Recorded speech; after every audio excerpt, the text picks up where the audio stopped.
Fantastic. I think now's a good time to start. And as people join, we'll just reset the room and catch them up on what we're discussing today. So, welcome everyone to our weekly Twitter space hosted by Industrial Logic. So, today, our guest speaker who's going to lead the discussion is Tara.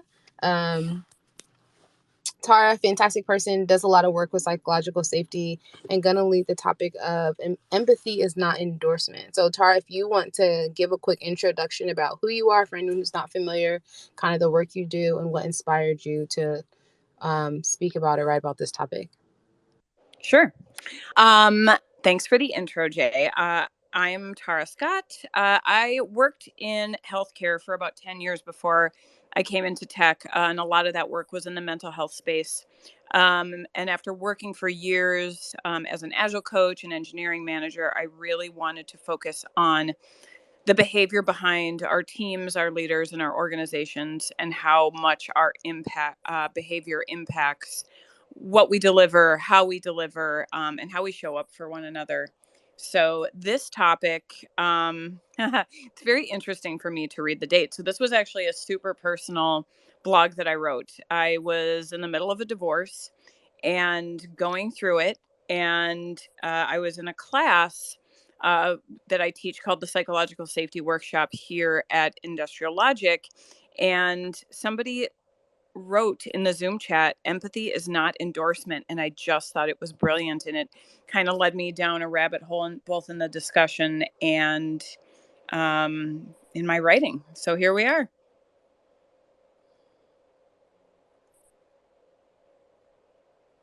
Fantastic. Thank you for sharing that. And just as a reminder to anyone that's in the room listening, if you would like to ask a question or contribute a thought or a comment to the conversation, request to speak, and myself or one of the other co-hosts will bring you up. So, starting at that comment or that phrase, empathy is not endorsement. As soon as I read it, I was like, oh, that's a word. That's a Mhm. word. So can you tell us, can you explain to us from like I guess from I guess from a personal perspective, what is empathy exactly? Because I think a lot of times people kind of confuse empathy and sympathy. Can you kind of tell us what the difference is there? Yeah, absolutely. Great question. So there's actually an amazing video, and I think that it's like an old school Brene Brown video before she really blew up.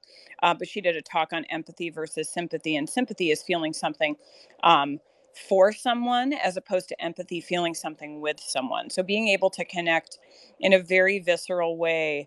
And be able to actually feel what someone is feeling. I definitely consider myself an empath, which can be a good and a bad thing. But for me, how this statement kind of ties into the work that I do and kind of led me down this rabbit hole is that, for folks who are familiar with Kim Scott, who wrote a book called Radical Candor, her whole practice and belief behind radical candor is about being able to challenge someone directly, but still hold empathy for them. And so, what that really means is you're able to be honest, but that doesn't mean that you discount the person's feelings. And while that is challenging in and of itself, it's even more difficult when we're dealing with super challenging situations and challenging behavior where we need to interact with someone where we might not be feeling like we're in a great place. We're either angry at that person, we don't like them, we don't trust them, but we still have to engage. And how can we do that more from a place of empathy? It's certainly not an easy thing. So where do we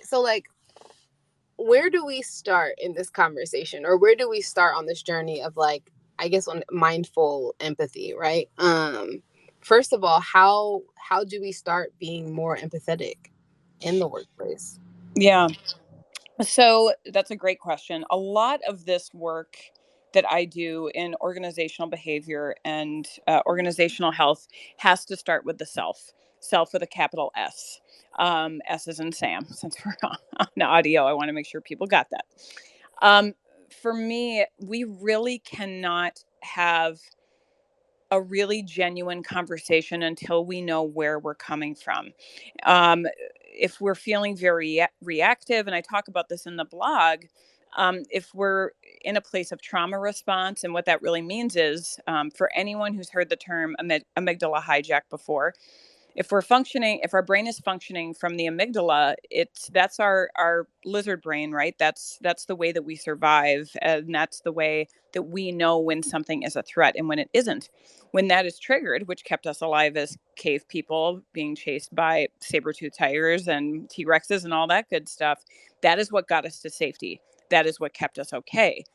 But when we do that, we are not able to think logically from our frontal cortex.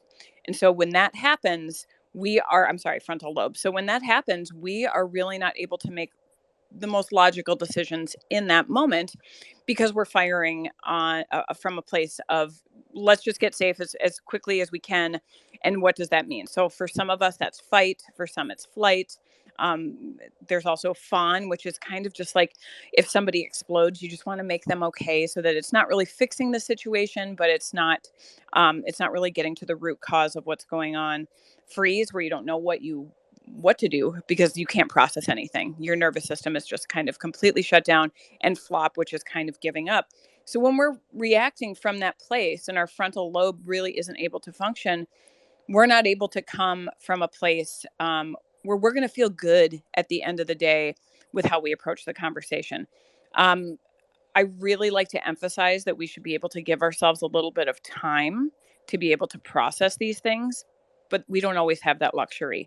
And so it's really about being able to adapt and practice modifying our behavior in these situations that can lead to better relationships. That's fantastic. Um, so when we talk about utilizing empathy and it not being an endorsement, what should the outcomes of empathy, or what are the outcomes of empathy that we should be looking for, looking towards when we utilize it or when we show it towards others in our workspaces? Yeah, I mean, I think it's one of those situations where it can be both. So in the specific example I gave, so I mentioned that I was going through a divorce. I was dealing with a lot of behavior that came very much from left field for me, and I'm very candid about that. And it was such a challenge to kind of figure out when it really ended, how did I want to go into that conversation. I was not happy with my former partner. I was not pleased with any of their behavior. It was very problematic, and yet I still had to have these conversations. I had to meet them where they were, where I was, if that makes sense. So it wasn't about pushing all of my stuff aside and saying, like, hey, I'm here for you, and falling into fawn. It was really, how do I want to come away from this situation? What is future Tara gonna feel after this? And so really kind of approaching it from a lens of, if folks have heard, is before you make a comment, is it is it true? Is it kind? Is it necessary? I really kind of tried to take that lens, because I think when you don't stop and pause and you're feeling very angry, you absolutely have a right to explode, because we are humans, and I do not get this right every time, for the record. I'm a clumsy human, as we all are. And when we come away from those situations, we never feel great about it. It's always like, oh, I have regrets about how I handled that. I wish I could have handled it differently.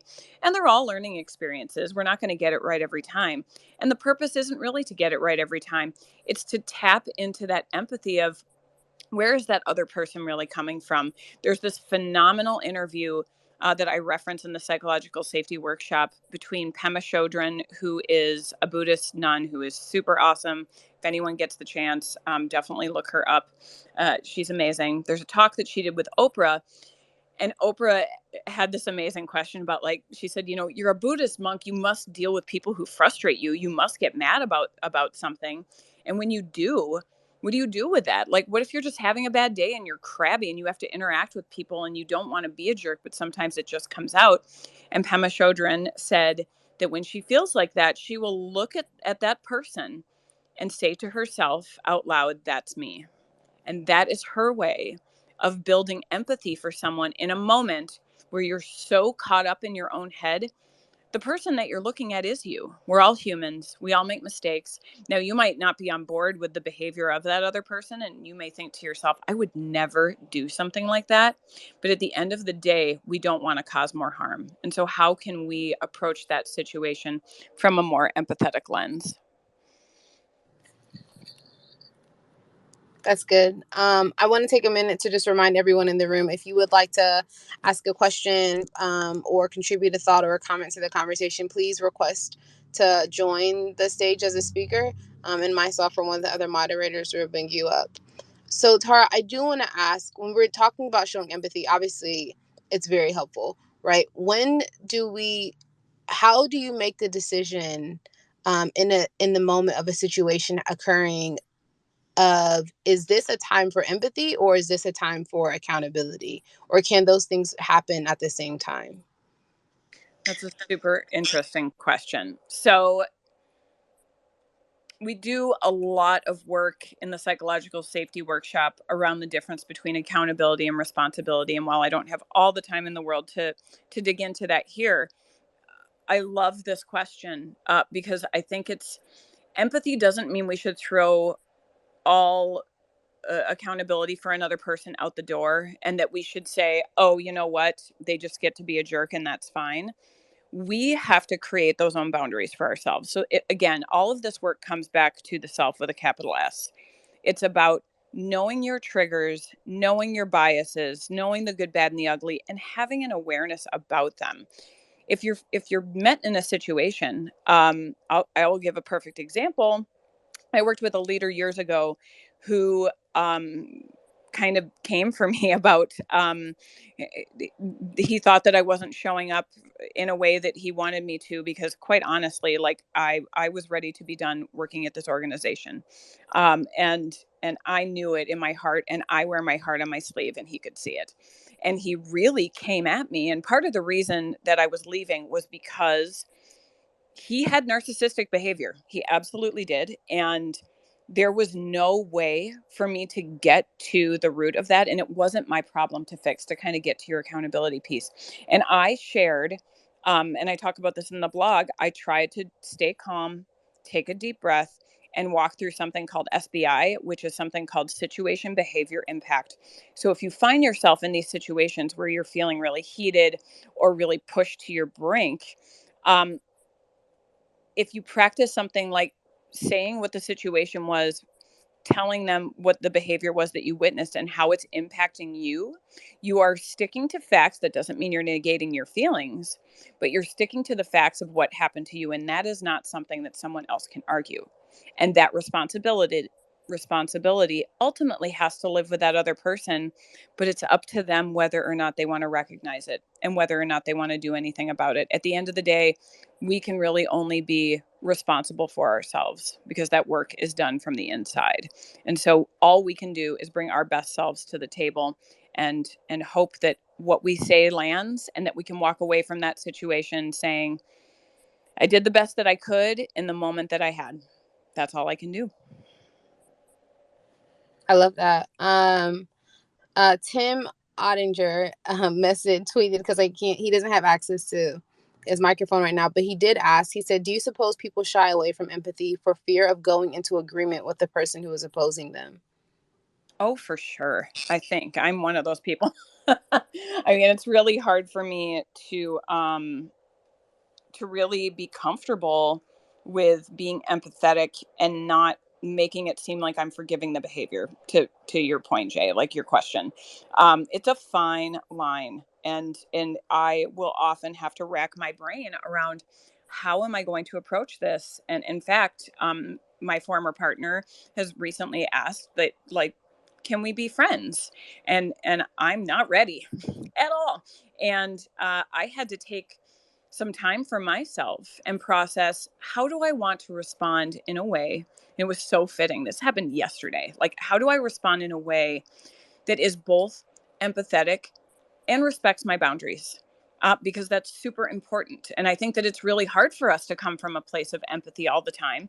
And again, I certainly don't do it. So, a long response, I guess, to Tim's question, I think we do shy away from that because empathy is a grayer area than either just shutting someone down or completely giving in. It's like an extra level. But I think in that level, we can connect to somebody in a way, or at least have a moment of recognition where we can say, you are still a human being. I'm going to respond in a way that I feel is in my highest and best. And that's all I can do in this moment. And I think sometimes we forget that, especially when we're in a highly emotional or a high pressure moment. It's easy to forget. Yeah, that's a good point. Finding that balance, right, can be hard. Um, I know that for myself, I like to empathize with people just because to your point of like the story earlier, like I understand that I'm not above any behavior. And so sometimes reminding myself that, hey, this is just another person having an experience. Um, Right. that helps me to like center and be like, okay, relax. You know what I mean? And kind of see where they're coming from. They're also experiencing something in this moment. I do know that for myself, though, sometimes wanting to not fall into certain stereotypes of being angry or being immature Mm-hmm. inside of a workspace, has also, I think, for me, defaulted me to a position of like, oh, let me be empathetic and let me be human. Let me be empathetic and let me recognize their human moment that they're having instead of maybe sticking up for myself in that moment and being like, hey, um, that's not okay. Don't agree Mm-hmm. with it. You know what I mean? Like, Right. that's not cool. Like, we need to resolve this. Word. I is there a way to, I guess, what are some either good resources or good tactics or practices to use in order to express empathy in a way that doesn't feel like patronizing or doesn't feel like you're conceding? Mm-hmm. I think that that's a great question. And I think the key is practice, practice, practice. So, absolutely recommend Kim Scott's book, Radical Candor, because I don't think it's something that we're good at as human beings. I really don't. And she wrote this book, what was it, like 12, 14 years ago, something like that. But it still remains a challenge for us to do that. And in the book, she talks about 4 dimensions. So there's radical candor, which is something that we always aim for, right? But we don't always land there. A lot of times we land in what she calls one of the 4 quadrants is ruinous empathy. So you care deeply about a person, but you don't really want to like have that conversation because it's tough. And it's like, well, I would love for you to improve, but I don't really know if I want to like put myself on a limb because of exactly what you're talking about. Like there might already be a stereotype type on me for being this, that, and the other, but I also don't want to get to a place where I have witnessed behavior that's problematic. Now I've pushed it under the rug. Now I'm super resentful and maybe defensive, and everything kind of spirals. But I think it's so important to remember that practice is key. We're not going to always get it right, but it's really about, and look for like low hanging fruit. So when you see opportunities where, um, I actually had something happen in a class where someone said something that sounded sexist to me. And this was in one of our public classes, and this is, a paying person who's coming to this class, but it was a very old diatribe around gender. And I took a moment and thought, okay, how can I deliver this in a way that isn't going to sound like I'm calling them out? I'm trying to call them in. I always appreciate that term more than out because you don't want to ostracize someone, especially in a group. I did give them some feedback in the moment that wasn't directed even specifically at them, but kind of to the general group, and they got offended. They said it became, they got defensive. And something else we teach in the class is Gottman's 4 horsemen, which is what happens to us. So we talked a little bit about trauma response. So we get into fight, flight, freeze mode. But then what kind of behavior comes with that? And defensiveness is one of Gottman's 4 horsemen. We get super defensive. And then it's like, well, but why are you saying that about me? I didn't mean it like this, that, and the other. And it's not coming from a place of responsibility. And so that becomes a really tough conversation. And it was a learning lesson for me as well. Although it didn't land as I had hoped it would land, we ended up having a really powerful conversation about the language that I had heard this person use, how I had delivered the message I could deliver. Because at the end of the day, like, no one is an expert on being human. All we can do is practice and allow ourselves the grace and humility of forgiveness to ourselves, and not beat ourselves up when we do it, but also learn from that, right? Like, we want to continuously evolve. So in my opinion, especially because we have so many times during the day that we have exchanges with people, whether it's on Slack or a phone call or text or in person, can you start to experiment and see what happens when you find yourself in those positions where you want to practice empathy with someone, or you feel like it would be helpful if you did, as opposed to getting really, like, your feelings are valid. You can still be angry, and again, it can be both. You can be angry and you can respond in time with saying something that is a little bit more empathetic, rather than just super angry, that's going to leave you feeling worse than where you started.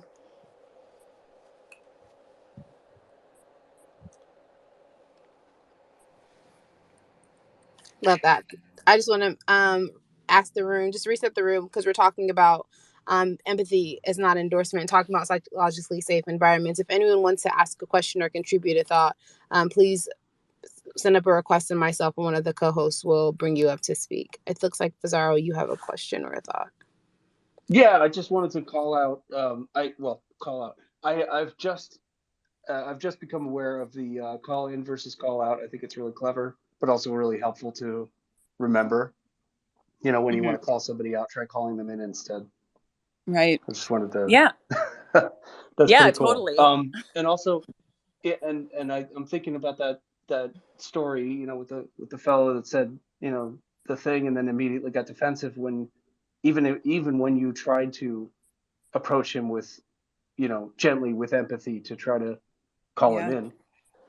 And I wonder how much of that he had preloaded on his side. Like, you know, was he, Hmm. because if he immediately got defensive after venturing something like that, he probably, to a certain degree, knew what he was doing, and to a certain Hmm. degree didn't.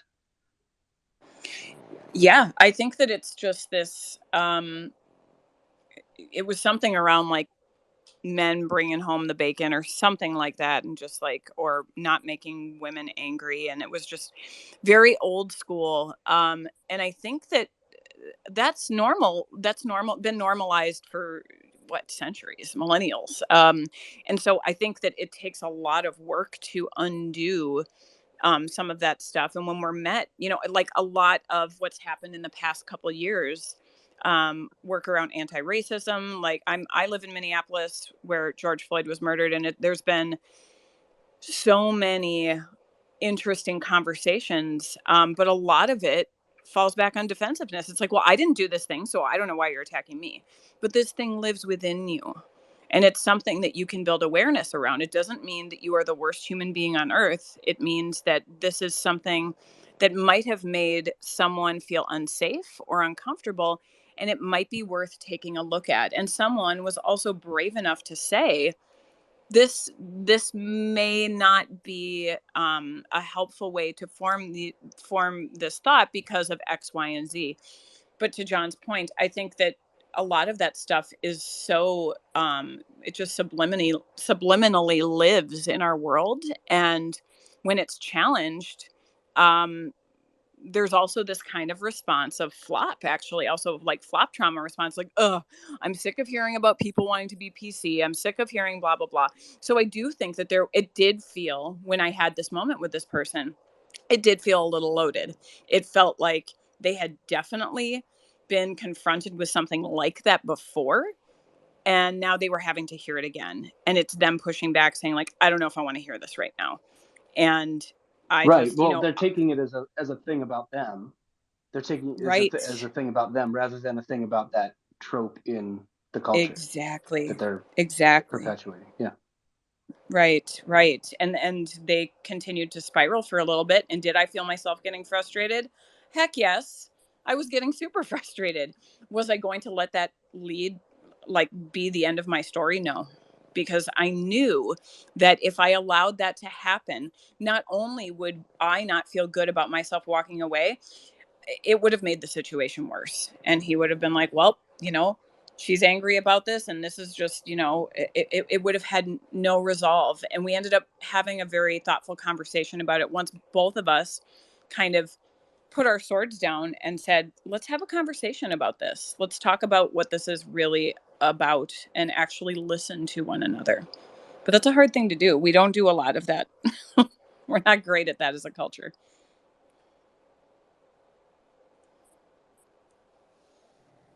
It looks like Tim Auditor commented. He said, I think people these days have trouble separating I think you're wrong from I hate you and don't see or care how you feel. So that I see you, know how you feel, and recognize that it's painful.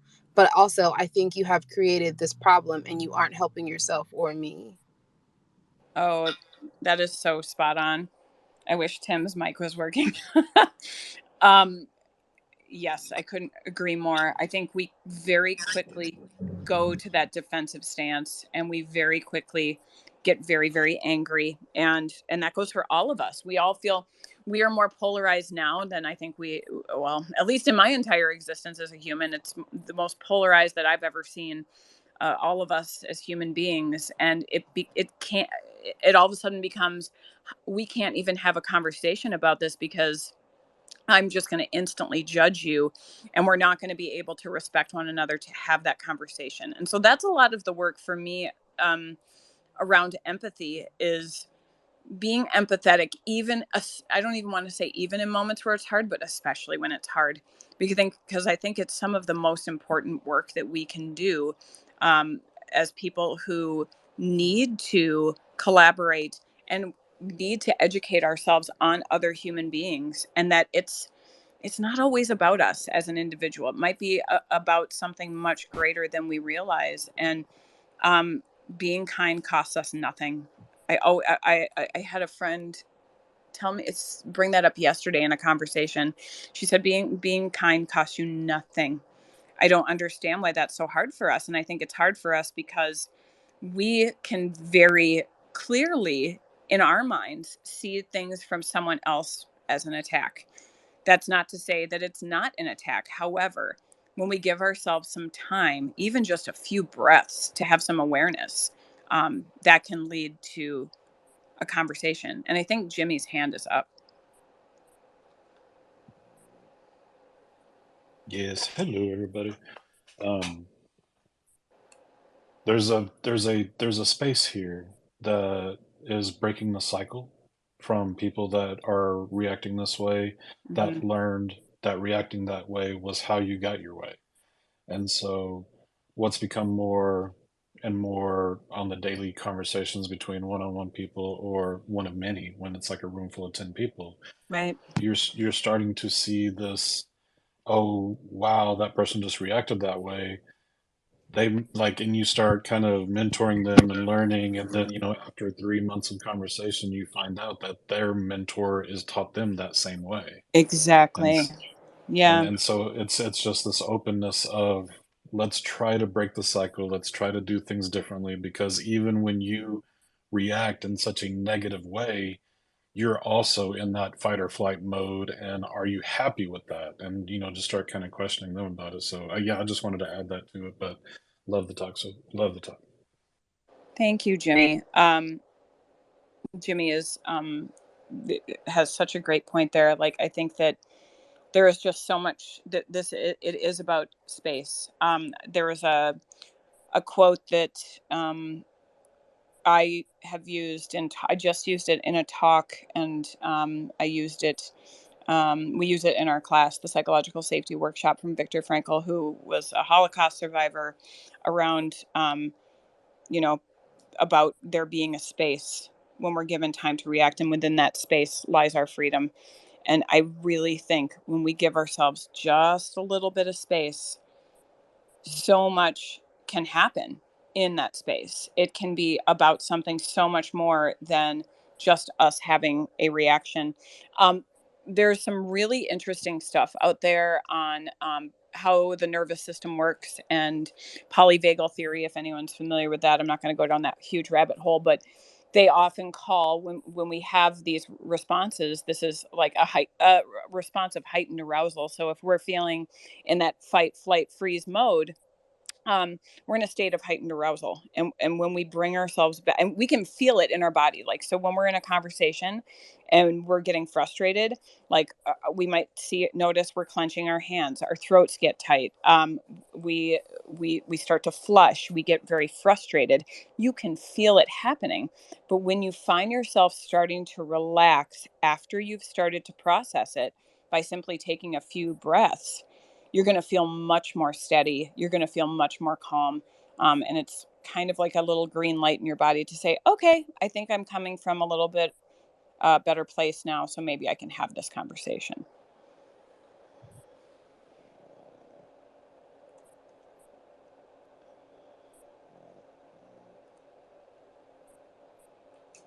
So what are some ways organizationally, or even like from a leadership perspective, that we can start to put things in place in the workplace to encourage this kind of behavior, right? Empathy and accountability. Yeah, I think there's a lot of things that can be done. So I am actually going to include a link at the end of this talk for the psychological safety workshop, which is the workshop that we teach here at Industrial Logic, with a 20% off discount code. Woo! Because we still have a few early bird seats available, and it'll give you 20% off even that. So there are a few things that you can do.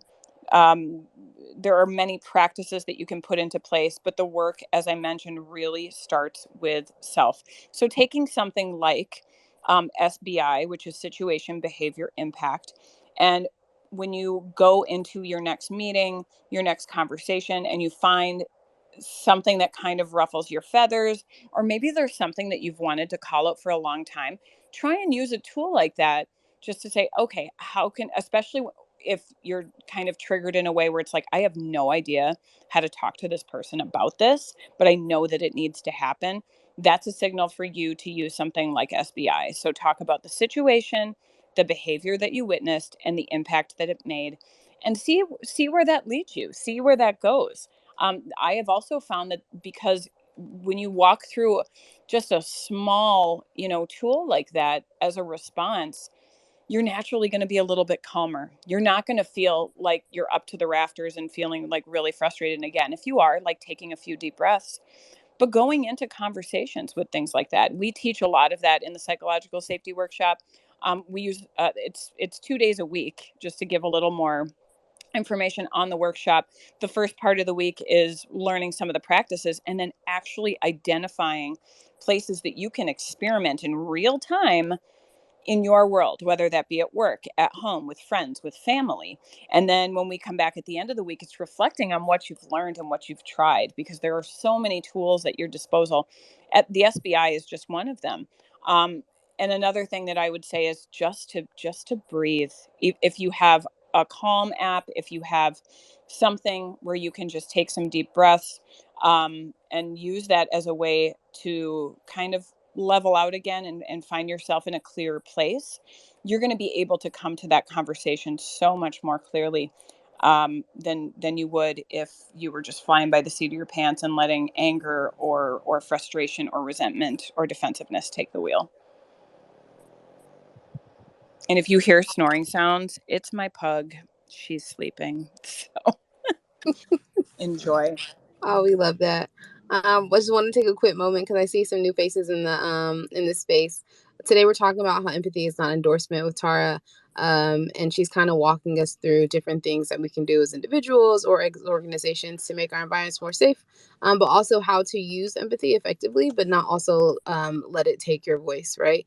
And so if you are joining the room as a listener and you would like to ask a question or contribute a thought to the conversation, just send up a request and myself or one of the other hosts will bring you up. Or if you're listening from your laptop and you can't join the conversation, feel free to either tweet us or send any one of us send one of the co-hosts anyway a DM, and we will ask your question or contribute your comment for you.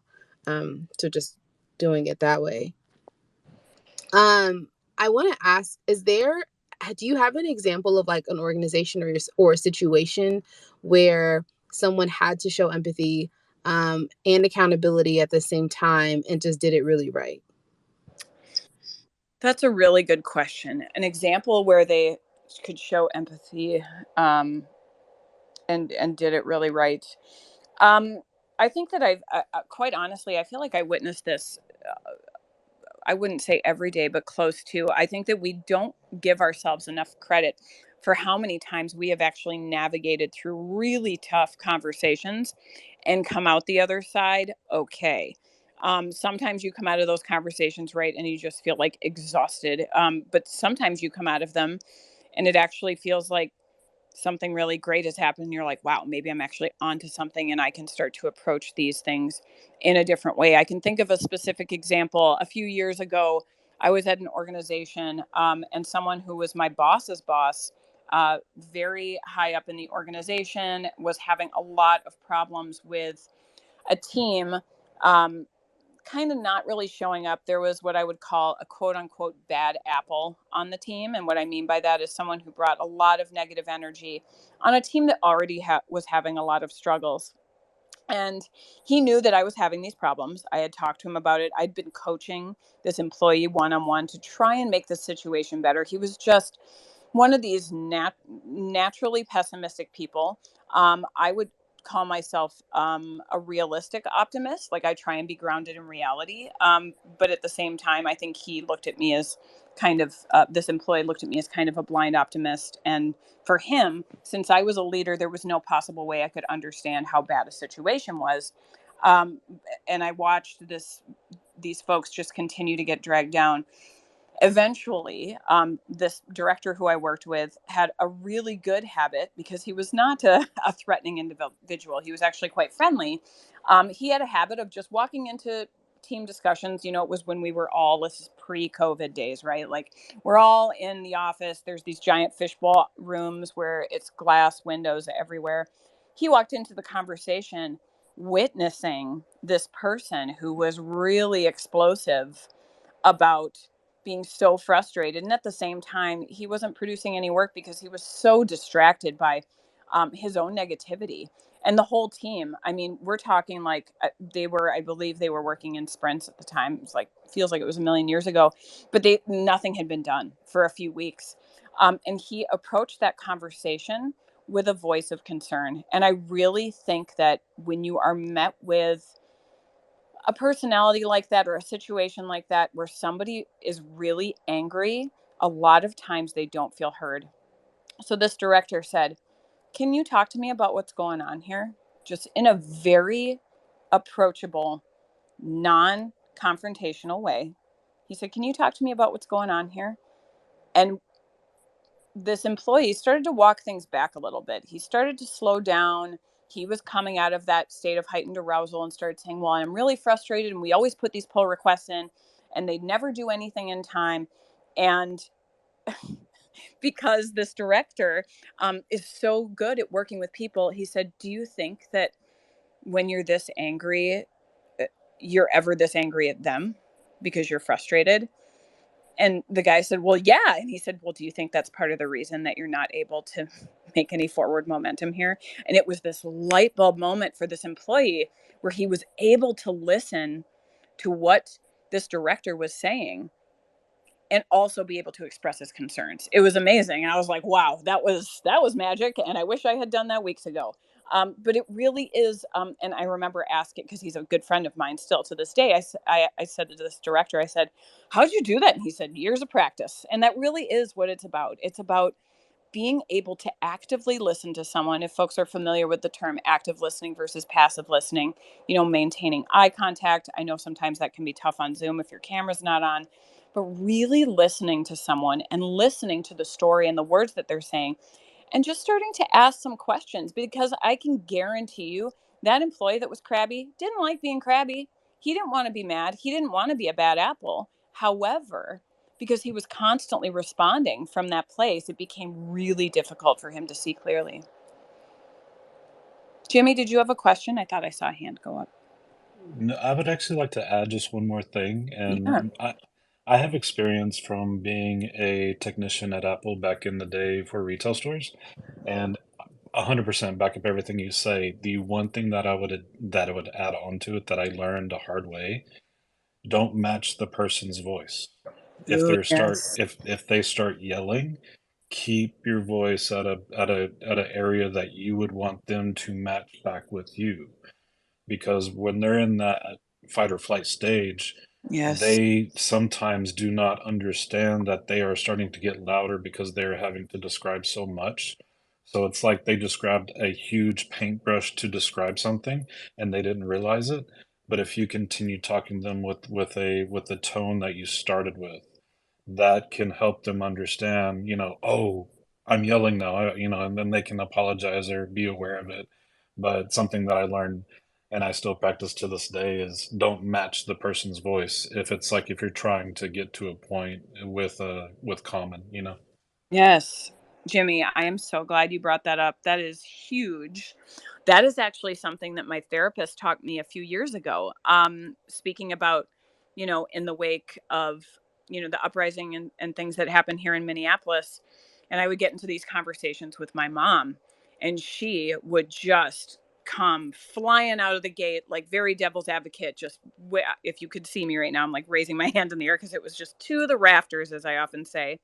And not to sound woo woo, but we both got some Taurus in us. And so it just becomes the two bulls fighting then because I would just try and jump right up there with her.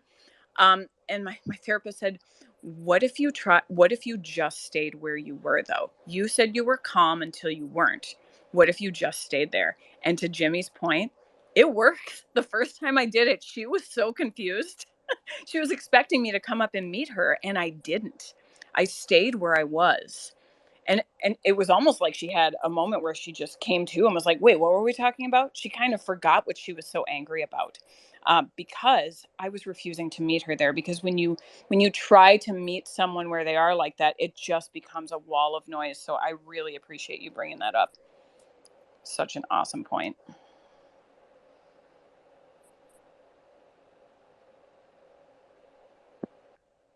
Yeah, that's a great point. Thank you for contributing that, Jimmy, to the conversation.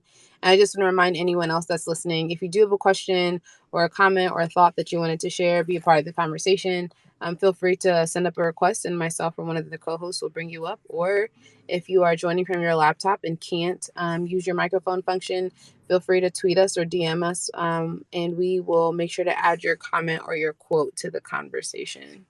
I like Tim commented, he said, that's good stuff. It requires a pretty strong level of self awareness and centering good advice. How do we gain that level of self awareness? Or obviously, like, that's a big question, but how do we, like, what can we start to do Yeah. to look for cues or for information on how good we are or are not operating in our spaces? Yeah. I think a simple question is to ask someone you trust. If you have, we all have people in our lives that we're really close with, but it's almost like having an accountability buddy. We have folks that do that in our workshops, and I love when people do that because it's very easy for us to get lost in our own world. I talked about how a lot of this work is about starting with the self. Well, once we do that, we do have, it can't just stay there, right? Like we live externally. We have connections with people every day. And so find a way to connect with yourself and how you are approaching other conversations. So some people are into journaling, or even if you're not like super into journaling, but you just jot random stuff on post-its that you want to reflect on, do that.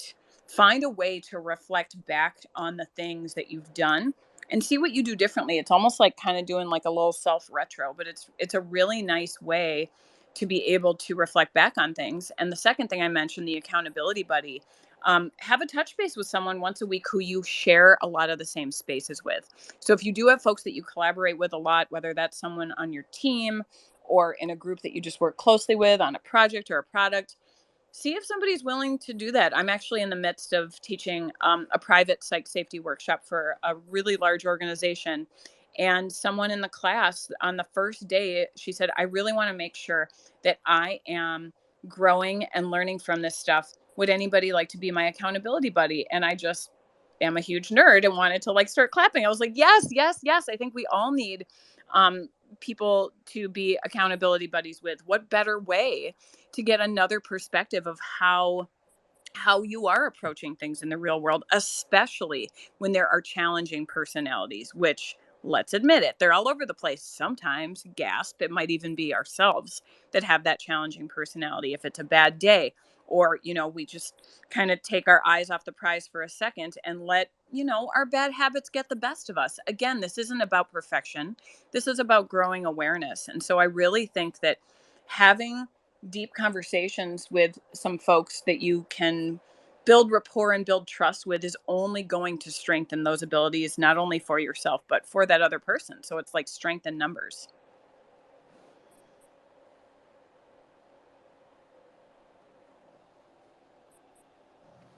I love that, strength in numbers, because that can be really hard too, right? In situations, because it's easy to feel isolated or by yourself if you're in a situation where you're having to stand up for yourself, and other people are around and maybe not speaking up or saying anything. How can we how can we keep our head on a swivel and make sure that we're being mindful of our environments and being supportive of other people in our spaces? Maybe if we recognize situations where, um, there needs to be a level of empathy or accountability happening. Right. And sometimes, like, kind of to your point, Jay, sometimes there are situations, and I know many of us have been in these, where, let's say I was one of those people who was on the team with the bad apple. So how do we, and we're all sick of it, right? Like, we all recognize this bad behavior. Maybe he's like the lead dev on the team. We're all frustrated. It's like, what are we going to do? We don't want to just sit around and badmouth someone. We want things to improve. How do we do that? I think it's really good to have a good conversation about that person where you agree, like a mini even working agreement, to say, we recognize that some of these things are harmful, but we cannot come at this. If it's 6 against 1, how defensive do you think that person's going to be? Very, right? So it's about having an open conversation with that person where you agree, like, hey, let's talk about how we are acting as a team. This is a perfect way to do this is in something like a retro, where I think sometimes we forget it's not just about the work that we're doing, it's about the behavior that we're exhibiting or not exhibiting that we'd like to see. How do we surface things that we're not okay with without pointing a finger in someone's face? And again, empathy is not endorsement, and it's hard to do because you might be coming from a place of flop response when you've witnessed this bad behavior so many times, or you bring something up and someone starts rolling their eyes. When that happens in the moment, you can say what you're seeing in a calm way if you're able to do that. So if, let's say, you go to this conversation, I'm using this specific example because I literally saw this human roll their eyes at people who tried to bring it up. Being able to say something like, hey, you know, Isaac, I just want to tell you, like, I noticed that you just rolled your eyes at me saying that. Is there something about that that you'd like to talk about? But coming from a calm place. Like, you can absolutely hold someone responsible for their behavior in that moment. If it feels disrespectful to you, then bring it up if you feel safe enough to do so. But that means that you're going to have to be willing to go there. And that's kind of the challenging part. And that's why this work has to start with the self. We have to understand ourselves well enough to know, I am doing this for the greater good. I also genuinely care about, our team, and not just how we perform, but not hating my job every day when I go into work. So how do we approach this? I think that story is that's a really good example of the title assertion here, that empathy is not endorsement. You called the person out for their behavior in the moment by asking them about it, but you didn't in any way, endorse it. And Right. it connects very much with I think if people think that empathy is endorsement, they're missing the thing you said earlier about how, um, being kind costs you nothing. Right. And endorsement costs you something because you're putting your name to it, you're agreeing with it, you're signing on to that behavior. Right. And that's like a breeding ground for resentment. And how many of us are guilty of that, where we've let something pass us by and we've endorsed something that we didn't really mean to. Or, I look at endorsement as also being like, if someone says, I'm sorry for really bad behavior, and we say, that's okay, it's not okay. And it also doesn't have to be okay. You can say thank you. You can just say, you know what, thank you. I appreciate you apologizing for that. Saying it's okay is almost giving permission for that behavior to continue. That's And funny. that's, It's hard to find the right reflexive language for that situation. You it want to say it's is. okay, as in because you want the person to be okay, and you want Right. yourself to be okay in the room. Exactly. We are so worried about, someone else's feelings, which isn't a bad thing, but there has to be balance, and it has to mean that it's respectful to you. And I totally agree with John. I mean, I can't tell you how many times someone has said or done something that I didn't like and said I'm sorry, and I say it's okay, and the second I say it's okay, I'm like, wait, but it's not okay. Hold on, back up. How can I say it's actually not okay, but also I appreciate you doing something about this. um there's actually this really great Brene Brown podcast about the art of apology and the art of apologizing, and how some people apologize just because they're caught, or because um, they feel like they're forced to. It's not genuine, but it's really fascinating um, to learn more about like what it means to apologize. And I think that also you can endorse an apology that is genuine when someone says, you know what, I really appreciate you giving me that feedback, and I'm really sorry about the way that I approached this, and in the future I'd like to do XYZ. That's great. All we can ask of one another is that we want to continue to learn, grow, and evolve. Oh, I saw that Tim asked a question about, can people take advantage of your empathy? Oh, Tim, that's a good one. Yeah, I think yes, absolutely. And I say that as a person who has had it happen to them, but I allowed it, and it's really ultimately up to us about how much we allow, and that's what boundaries are for, right? Like we have to have our own boundaries with what's acceptable to us and what's not. And going back to this blog that I wrote, um, I I recognized that empathy had possibly played a role in me being as angry as I was and as resentful as I was. But that didn't mean that I couldn't practice it anymore. It means that I need to have clearer lines about what's okay, what's not okay for me, and the only person who can define that is ourselves.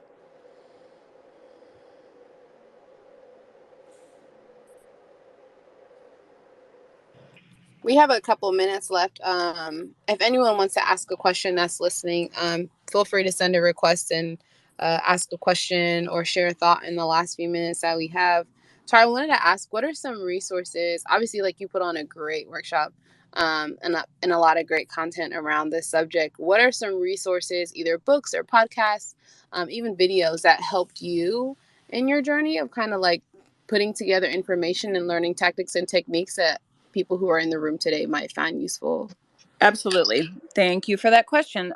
So the book that probably had the biggest impact on me was The Fearless Organization by Amy Edmondson, which is mostly around psychological safety, but it's also about how we deal with problematic behavior, how we deal with challenging behavior. So that's a book that I'll call out. Also, Radical Candor by Kim Scott. Can't recommend that enough. Something we did not dig into here, but The Responsibility Process by Christopher Avery is also a phenomenal book. And that is something that we teach in the class. And then Jay had mentioned the class. I did put a link up in the chat to the psychological safety workshop. We have a public workshop that starts in the end of January, and we're offering a discount code for that today. So I put that out there as well. As for, I'm trying to think of like videos that I really like to watch, but really any interviews that I see with someone named Susan David. She wrote a book called Emotional Agility. She's done TED Talks. She's done all sorts of fascinating stuff, but I can't recommend her work enough either. She really talks about how our behavior is something that we can own. It doesn't own us. And how do we really navigate in a world presenting in a way that we feel is in our highest and best? So those are just a few.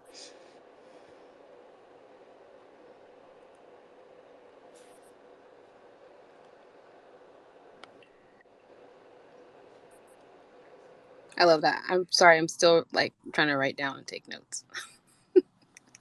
No, so in the last few minutes, Tara, do you have any thoughts or kind of like takeaways that you want to give to people in the space as they walk away from this conversation and start to think about how they can apply some of the topics we've covered today in their everyday situations? Yeah, so there is a comment from We Do TDD. This is Dave. I wanted to mention, if you are really not ready to respond or have the energy to have the convo, one option is to tell the person you need to pause. So this is huge, and I would actually love to end on this note. If you aren't ready to have that conversation, you can say you're not ready. If you are finding yourself in a moment where you are definitely stuck in a trauma response, you're in that four horsemen, whether it's stonewalling or, we didn't dig into the others, but you are feeling full of contempt or criticism or defensiveness, you can say, and I encourage you to say, you know what, can I just take a little bit of time and then come back, with the caveat that you actually do come back and do talk about that thing. You take the time, but put a timestamp on it. So that's something that, so the two Gottmans, they're actually a married couple that do marriage counseling that came up with the four horsemen. That is something that they suggest as well, is that if you take time to walk away, make sure that you come back. So hold a promise to both you and the person that you're speaking with that you'll come back and when that will be, so you can address that again. But just remember that, we aren't perfect. The best that we can do is the best that we have in that moment, but we always have the capability to improve, evolve as human beings. And that's where I think our freedom really is, when we are empathetic, and we hold boundaries, and we want to learn and grow from one another. Perfect way to end it. Thank you so much, Tara, for leading this discussion. Thank you, everyone who joined the space today. All of your questions, comments, tweets, and contributions were very much appreciated. We do this every Friday at 3 p.m. Eastern, so feel free to join us next week if you have the time. If there's ever a topic that you would like to cover or like to see covered, or someone that you'd like to see highlighted or lead a discussion, please feel free to DM us throughout the week and let us know, and we'll add it to the agenda. As always, everyone have a safe and happy weekend, and we hope to see you next week. Thank you all so much. Thanks for the awesome conversation. I really appreciate it.